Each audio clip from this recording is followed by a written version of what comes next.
Salut à tous et bienvenue sur AZ237. Sarah a demandé à un détective de creuser dans son passé, mais elle ne se doutait absolument pas que sa vie allait changer du tout au tout. Je n'arrivais pas à y croire, se souvient-elle. Sarah a commencé sa nouvelle vie de princesse à presque 6500 km de chez elle. C'était extraordinaire, un vrai rêve éveillé, a confié Sarah Culberson. Mais sa vie n'a pas été un long fleuve tranquille non plus. En réalité, elle a eu pas mal de hauts et de bas avant d'en arriver là. Ça a remis beaucoup de choses en perspective, se souvient-elle. Alors, préparez-vous à découvrir ce conte de fées des temps modernes, de la recherche de ses parents biologiques à leur incroyable rencontre. Mais avant de commencer, voici la question du jour. Je coule sans être trempé, car en sable je peux être compté. Le début est mon frère, car je suis en même date né, et l'apocalypse me terminera. Donnez-nous vos réponses dans les commentaires, la réponse exacte vous sera donnée en fin de vidéo. N'hésitez pas à la liker pour nous encourager, et si vous êtes nouveau sur la chaîne, abonnez-vous et activez la cloche de notification pour ne manquer aucune de nos prochaines vidéos. Le périple de Sarah Culberson, qui a abouti à la découverte de ses racines royales de l'autre côté de l'Atlantique, n'a pas toujours été une partie de plaisir. Mais la jeune femme de 28 ans avait l'habitude des obstacles. En effet, elle n'était pas étrangère aux aléas de la vie, mais cela faisait partie de sa personnalité de les affronter. Le premier chapitre de ce conte de fées unique en son genre commence en 1976, à sa naissance. La première année de sa vie, elle ne quitte pas les bras de sa mère. Mais sa vie change soudainement lorsqu'elle est placée en orphelinat, marquant le début d'un long périple. En un instant, elle se retrouve à Morgantown, en Virginie-Occidentale, quelques jours après son premier anniversaire. Elle est recueillie par les Culberson, une famille caucasienne, chaleureuse et attentionnée, qui compte déjà 2 enfants. Jim et Judy avaient décidé d'agrandir leur famille en adoptant Sarah. Jim et Judy étaient raides dingues de Sarah, la petite dernière. Elle s'est avérée être la pièce manquante du puzzle de cette famille, qui pensait pourtant déjà tout avoir. Sarah était une petite fille d'1 an extravertie et joyeuse, a déclaré Jim, un papa fier de ses enfants. Mais Sarah avait également son propre puzzle à compléter. Jim et Judy ne pouvaient ignorer que d'un point de vue moral, ils se devaient de lui dire la vérité sur sa naissance. Ils savaient parfaitement qu'un jour, ils devraient lui parler de son passé, mais souhaitaient aborder le sujet aussi délicatement que possible. Jamais ils n'auraient pu imaginer le tsunami qu'ils s'apprêtaient à déclencher. Le monde de Sarah s'est écroulé en l'espace d'une conversation. Tout était différent désormais, et ce malgré tout l'amour qu'elle partageait avec ses parents, ses frères et sœurs. J'avais tellement de questions, je devais absolument savoir qui j'étais, se souvient Sarah au sujet de son adoption. Mais elle n'avait que des questions sans réponse et une seule idée en tête, en savoir plus sur son lieu de naissance, ses parents biologiques et son arrivée à Morgantown, en Virginie-Occidentale. Cette quête du passé prend vite la forme de l'aventure de toute une vie. Elle ne s'est pas non plus enfuie en apprenant la nouvelle. Elle est restée à Morgantown avec sa famille, et quelques années plus tard, elle décroche une place à la prestigieuse université de Virginie-Occidentale dans le but de devenir actrice. En apparence, tout allait bien pour elle, mais quelque chose clochait.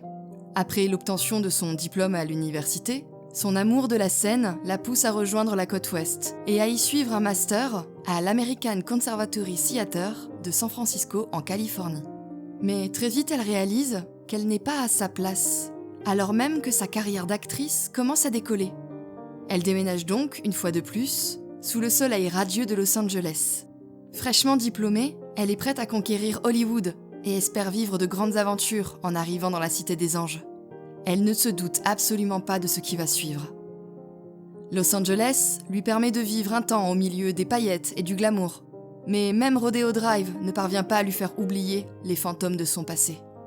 Puis, à sa grande surprise, elle se sent soudainement attirée de nouveau par la Virginie-Occidentale, alors qu'elle vit de l'autre côté des USA à y vivre son grand rêve. C'était incompréhensible.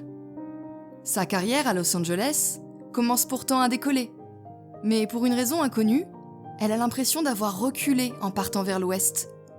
Elle se sent toujours aussi tiraillée de l'intérieur depuis la conversation avec ses parents et ne peut s'empêcher d'entendre les mots de Jim et Judy résonner dans sa tête. À quoi ressemblait sa vie avant son adoption par Jim et Judy ? Quelqu'un était-il à sa recherche ? La jeune actrice est rongée par le doute. Mais une chose est sûre, elle ne peut plus ignorer toutes ces questions une seconde de plus. Mais elle a aussi très peur. Une fois que la vérité aura éclaté au grand jour, impossible de faire marche arrière. À la recherche de conseils et de motivation, elle s'inscrit à une conférence dont l'objectif est d'inspirer, soutenir et encourager les personnes présentes dans le public. Elle ne sait pas vraiment si c'est une bonne idée, mais elle se dit que ça pourrait être un bon point de départ dans sa quête de vérité. Elle participe donc à l'événement de Landmark Forum, déterminée à en sortir grandie. Elle se mêle aux nombreux participants et prend place. Prête à se lancer, elle prend des notes pendant la présentation, lorsque le conférencier prononce une phrase bien précise qui fait tout basculer. Quels éléments de votre vie vous empêchent d'avancer ? Sarah a alors l'impression d'être seule dans la pièce. Cette question toute simple a transpercé son armure et a fait éclater la vérité au grand jour. Que Sarah veuille l'admettre ou non, elle ne vivait pas pleinement depuis des années, et ce, depuis qu'elle sait qu'elle est adoptée. Elle sait qu'elle compte énormément pour Jim et Judy, mais cela ne change rien au fait qu'ils lui ont révélé un lourd secret. Elle décide donc qu'il est grand temps de se plonger dans son passé, même si elle est terrifiée. Ses parents biologiques seraient-ils heureux de la voir si elle parvenait à ses fins ? Tout un tas de questions la taraudaient, mais celle du conférencier ne la quittait plus. Il avait raison, il était temps d'arrêter de chercher des excuses. Elle sait qu'elle doit réagir afin de ne pas passer toute sa vie à se poser des questions. Je m'étais toujours posé des questions sur ma mère biologique, a-t-elle confié. Je me demandais comment elle était si je lui ressemblais. Sarah, ayant officiellement atteint le point de non-retour, n'était plus qu'une vraie boule de nerfs lorsqu'elle décide de faire appel à un détective privé.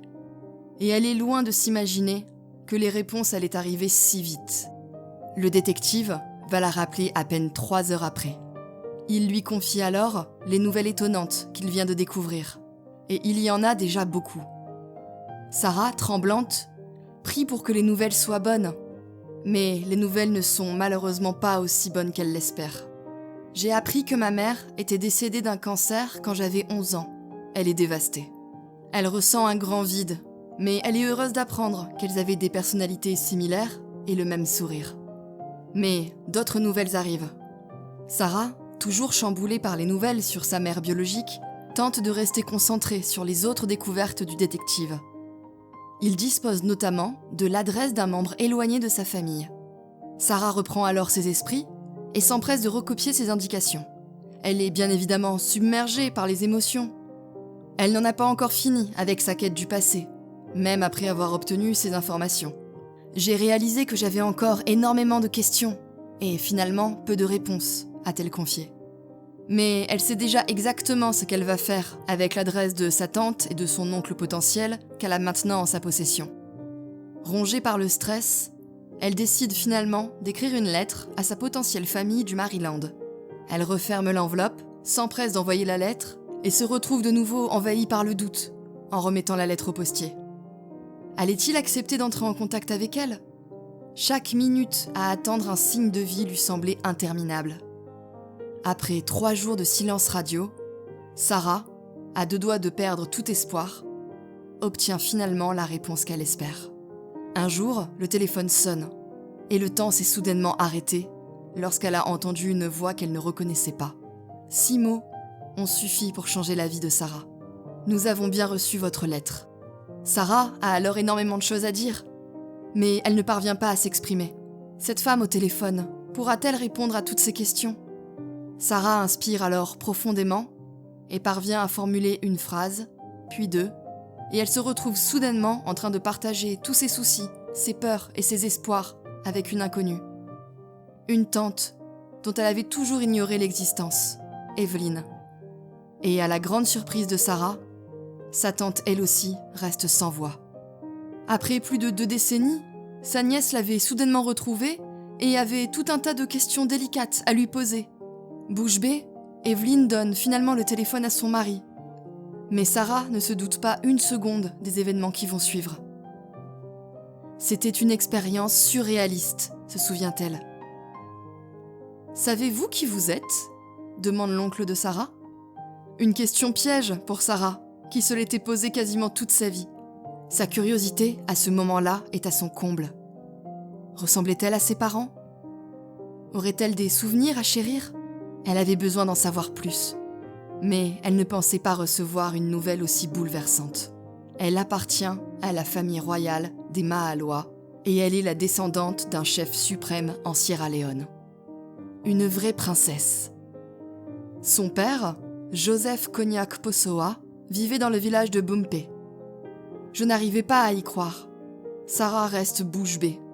Elle n'avait jamais imaginé découvrir une telle information en contactant un détective privé et se retrouve maintenant face à un choix difficile. Que va-t-elle faire de cette nouvelle information ? Elle n'est pas vraiment soulagée, mais plutôt submergée par tout un tas d'émotions. Mélange d'abandon, de ressentiment et de curiosité. Elle tente de maîtriser tous ses sentiments pendant 2 bonnes semaines, avant de recevoir un appel international. Elle comprend immédiatement qui est en train de l'appeler. Elle est de nouveau submergée par une vague d'émotions en décrochant, et s'en souvient comme si c'était hier. « Il a commencé par me dire « Pardonne-moi, s'il te plaît », a-t-elle confié. Elle pense alors que les premiers mots de son père biologique sont trop beaux pour être vrais. Joseph pense à sa fille tous les jours. « Ton prénom avait changé, ton nom était différent, tout était différent. Je ne savais pas comment te retrouver », a-t-il confié. Sarah réalise alors qu'elle n'aurait pas dû ressentir de la colère, car Joseph n'avait jamais eu l'intention de la rejeter. « Non, pardonne-moi, s'il te plaît », lui dit alors Sarah. « J'ai toujours cru que tu ne voulais pas de moi dans ta vie. » Elle s'est rapidement débarrassée de la colère et de la confusion qui l'habitait depuis tant d'années, soulagée de savoir que son père avait passé sa vie à la rechercher. Cependant, il reste à Sarah beaucoup de questions sans réponse. Par exemple, quelle était la place de Judy et Jim dans tout ça ? Des années auparavant, en 1976, Joseph était venu étudier en Virginie occidentale et il était tombé fou amoureux de la mère biologique de Sarah. Mais la grossesse avait tout changé. Les nouveaux parents n'étaient pas prêts à élever Sarah. « Nous voulions que tu aies une famille capable de prendre soin de toi », a-t-il confié à sa fille. Sarah commence enfin à y voir plus clair, mais elle est noyée dans ses émotions. Elle est évidemment soulagée d'être en contact avec son père biologique et d'en apprendre davantage sur son passé. Mais elle ne peut s'empêcher d'avoir l'impression d'être passée à côté d'une vie totalement différente. Elle sait alors ce qu'il lui reste à faire. En 2004, elle prend l'avion pour rencontrer son père à Bumpé. Elle ignore ce qui l'attend, mais elle croise les doigts pour que tout se passe bien. Tous ses rêves deviennent enfin réalité lorsqu'elle retrouve son père qui l'attend au terminal de l'aéroport. « J'avais l'impression de rentrer à la maison », a-t-elle confié. Elle a eu l'impression de rattraper tout le temps perdu lorsqu'ils se sont pris dans les bras à l'aéroport. Submergée par ses émotions, elle est incapable de retenir ses larmes. Son père lui offre alors une robe émeraude avant de l'emmener jusqu'au village. Elle n'en croit pas ses yeux. Elle regarde par la fenêtre de la voiture et s'imprègne de ce nouvel environnement. En route vers le village, accompagnée de Joseph, elle ne peut s'empêcher de repenser à tous les rebondissements qu'elle vient de vivre. À des milliers de kilomètres de sa Virginie occidentale, elle se sentait pourtant chez elle, ici. Il est maintenant temps pour elle de découvrir Bumpé. 100, 200, 300, des centaines de personnes chantaient et dansaient pour m'accueillir dans le village de ma famille. Se souvient Sarah Culberson de cet accueil très émouvant. Tout est allé très vite. Sarah n'arrive pas à réaliser ce qui lui arrive, mais n'oubliera jamais la suite des événements. Toutes les femmes qui s'avançaient vers moi portaient la même robe verte, se souvient Sarah qui porte alors le cadeau de son père, Joseph. C'était incroyable.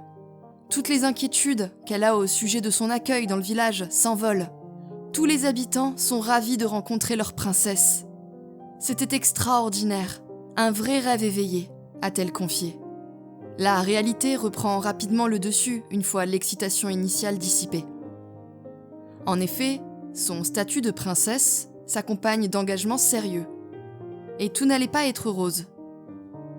Elle doit prendre soin des habitants du village et réalise soudainement qu'elle ignore encore beaucoup de choses. Tout ce que je savais du rôle d'une princesse, je l'avais appris en regardant des films, a-t-elle confié. Mais la vie à Bumpé ne ressemble à aucun conte de fées qu'elle avait lu en grandissant. Et elle a eu envie d'agir. Je voulais me mettre à la place de mon grand-père et de mon arrière-grand-père, afin de faire avancer les choses dans ce pays, a-t-elle expliqué. Elle se sent investie d'une mission. Elle vient de passer du statut d'actrice en herbe à celui de princesse en un clin d'œil, ce qui nécessite pas mal d'ajustements. Elle sait déjà qu'elle est prête à faire tout son possible pour aider Bumpé, peu importe les défis qui l'attendent. Le peuple avait urgemment besoin d'aide. La Sierra Leone avait beaucoup souffert suite à des périodes de violence 2 ans plus tôt, et des milliers de personnes se trouvaient dans une situation précaire à cause d'un conflit civil. La carrière d'actrice de Sarah est à ce moment-là le cadet de ses soucis. Elle décide donc de tout faire pour changer les choses. Elle prend une grande inspiration et se lance. Je me suis dit, allez, c'est parti, quoi qu'il en coûte. La princesse y croit de tout son cœur. Elle commence par fonder une association, Sierra Leone Rising, et restaure l'école secondaire du village grâce aux fonds récoltés. Mais ce n'est que le début. Elle tente de trouver une solution à tous les problèmes. Elle consacre son temps à aider les jeunes filles de Bumpé et lance une nouvelle collecte de fonds au début de la pandémie. Notre objectif est de veiller à ce que nos enfants reçoivent la meilleure éducation possible afin qu'ils puissent prospérer, se familiariser avec le reste du monde et changer les choses, déclare-t-elle fièrement. Ce conte de fées n'a rien de banal et elle le sait très bien. Elle est parfaitement consciente que son histoire est unique et en immortalise donc chaque instant. Sa vie fait le buzz dès qu'elle commence à poster en ligne. C'est en 2009 qu'elle publie finalement son autobiographie, A Princess Found. Le livre revient sur l'aventure de Sarah en évoquant l'adoption, la guerre et le pardon. Mais cette publication n'est qu'une première étape. Mes mémoires vont être adaptées au cinéma par Disney, a-t-elle confié. On dirait bien qu'elle concrétise finalement son rêve hollywoodien. Elle a vécu une aventure des plus inattendues en fouillant dans son passé. Avec le recul, elle ne pourrait plus imaginer sa vie sans sa famille de Sierra Leone. Mais au départ, la famille Culberson était sa seule famille. Et eux, que pensent-ils des découvertes de Sarah ? Comme d'habitude, Judy et Jim n'ont que de l'amour à donner. Elle souhaitait connaître la vérité et nous l'avons soutenue, a fièrement partagé Judy. Ils étaient ravis de l'accompagner dans cette aventure. Nous avons toujours su qu'il y avait une grande histoire, mais on ne se doutait pas qu'elle nous emmènerait jusqu'en Afrique. Jim et Judy avaient tout de même été surpris par les découvertes de Sarah. Mais depuis, ils ont accepté la situation. Sarah avait un choix à faire vis-à-vis de ces 2 familles, séparées par l'océan Atlantique. Allait-elle rester aux États-Unis ou vivre en Sierra Leone pour toujours ? Aucun doute possible, le cœur de Sarah était à Bumpé. Mais il était également en Amérique, auprès de la famille Culberson et de ses amis. Et quid de son rôle en tant que chef ? Cette responsabilité ne m'intéresse pas du tout, a déclaré Sarah. Mais comme on dit toujours, il ne faut jamais dire jamais, n'est-ce pas ? L'aventure royale de Sarah est un vrai conte de fées. Sa soif de vérité a changé sa vie, de son enfance en Virginie à sa nouvelle famille à Bumpé. Mais impossible d'ignorer les milliers de kilomètres qui séparent ces 2 familles. Sera-t-elle forcée de choisir ? Sarah est incapable de répondre à cette question. Mais ce dont elle est sûre, c'est que ce n'est que le début. Bien sûr, elle ne s'imaginait absolument pas vivre une telle vie, mais elle ne la changerait pour rien au monde. La Sierra Leone, synonyme de son passé, peut tout aussi bien devenir synonyme de son avenir. Il s'agit de soutenir les autres et de communiquer. C'est ça l'aventure, a-t-elle déclaré.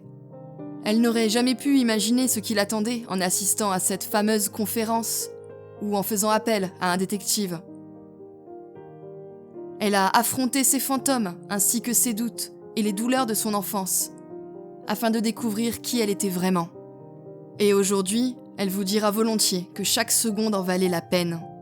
« Je me sens tellement bénie », a-t-elle déclaré, visiblement très reconnaissante. Elle avait reçu plus qu'elle n'aurait pu imaginer et voulait faire tout ce qui était en son pouvoir pour renvoyer l'ascenseur. « Je suis convaincue que je suis née pour aider. Je suis sur cette terre pour cette raison », a-t-elle expliqué au sujet du sens de sa vie. En tout cas, toutes les étoiles semblent parfaitement alignées pour la princesse de Bombay. Qu'avez-vous pensé de cette histoire incroyable ? Dites-le nous dans les commentaires. Et maintenant, la réponse à la question du jour était le temps. Bravo à tous ceux qui ont trouvé la bonne réponse. Nous voici arrivés au terme de cette vidéo. Merci de l'avoir regardée jusqu'à la fin. Surtout, n'oubliez pas de liker et de la partager autour de vous. À très bientôt sur AZ237.